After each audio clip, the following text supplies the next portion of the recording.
Let's stick on that Kai Havertz point, Stevie. We got another question here. Havertz, poor again, he says the comment. Should Fabio Vieira's recent substitute performances be pushing Havertz out of the 11? Well, I think for Arteta, the fact that they're winning means that he can keep Havertz in that spot and try and get him to where, or to do the things that he wants him to do. I mean, he could have been a hero. I mean, you're talking about small margins between being a hero and being a villain. You know, he should have scored in the first half, but probably the way things have been going, that lack of composure is why he ends up whiffing on it. He could have been the hero, should have been a penalty kick. So listen, whilst Arsenal are still winning, you can be sure that Arteta is going to stick with Havertz because he can. Now, if they go on a run where they're not picking up points, then there might be pressure on Arteta to make a change, and the change Havertz would probably be the first one. But as I said, the key is that they're winning, and whilst they're winning, Arteta absolutely is going to stick with Havertz.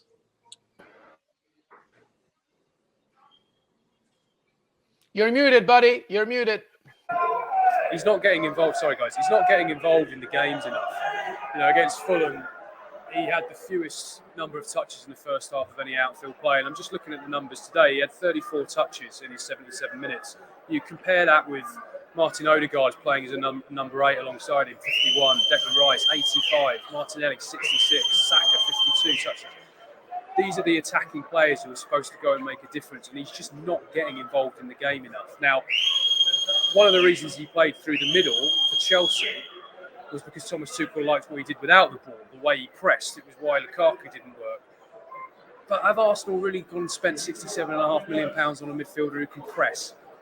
Not really. If you were going to go and do that as your primary function, you'd have said you could go and get a player who's a specialist in that position, or maybe try and take someone like Emil Smith-Rowe, more of a natural, and try and get him to play as a number 8 rather than a number 10. So I think they've got to redefine or clarify exactly what his role is in the team and get him on the ball more, because he's just not getting involved in matches enough. And when he is, he's not making those decisive contributions. So they just need to find a way to get more out of him in the coming weeks. Yeah, which is not all down to Kai Havertz. Mikel Arteta has to find a way, of course. But James Olley, thank you so much for being here, my friend. I know that you got a bit of writing to do and you know, a lot of whistling and clapping. I presume it's for Arsenal, not for you to get going. So thank you so much, my friend. Get home safe as well.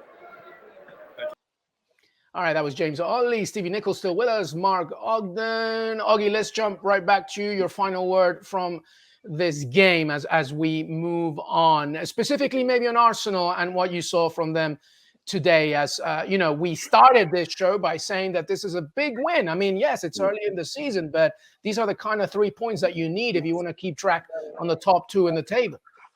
Yeah, it's a big one. And it's always important to beat your so-called rivals for the top 4 or the top 6 or even the title. So they've done that, and they've, you know, had they not won today, there would have been a few question marks about Arsenal and could they, you know, repeat what happened last season by pushing City so close. But I was chatting to James before the game. Actually, I said if you could take Man City out of the equation, I think from 2 to 10, you've got quite a close Premier League, and I think it would be quite an exciting Premier League this season. But City is so far ahead of everybody else that it's going to be another procession this year. I don't think it's too early to say that City are probably going to win the league again. I don't think I'm shocking anybody there. But Arsenal, you know, probably are the best of the rest. I think Liverpool have started well as well. But it's just important at this stage to get results and to build that momentum, because, you know, you can't go into the international break as United are with question marks. You know, United 2 wins out of 4, 2 defeats. The next game is Brighton at home. So that is a really difficult game for Man United. Then you've got Bayern Munich in the Champions League. So, you know, as we've seen with Newcastle, that if you make a bad start, it can suddenly get away with you. And then all of a sudden you're playing catch-up all season. You know, your players are losing confidence. So I think that's where United are right now. They're on this kind of brink of where do they go next. And I do think that the introduction of Rasmus Højlund will help. He brought a lot of work rate in there, a lot of aggression, totally different to what they've had for a long time with Anthony Martial. So they've actually got a focal point now, but it's whether they know how to use him, because there were a couple of instances there where, you know, Aaron Wan-Bissaka had the ball on the right-hand side, perfect chance to cross it, played it back. They're not used to having a centre forward there. So equally, they're not used to having a goalkeeper play his way out of his goal. So they're having to get used to different sorts of players.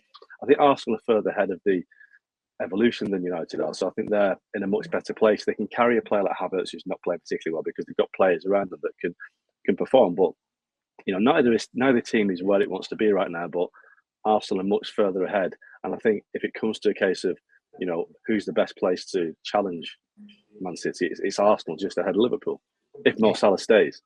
Yeah, if Mo Salah stays. And there's a few days left for that as well. Well, thank you very much for watching ESPN on YouTube. For more sports highlights and analysis, be sure to download the ESPN app. And for live streaming, premium content, and let's not forget as well, ESPN FC 7 days a week. Subscribe to ESPN Plus.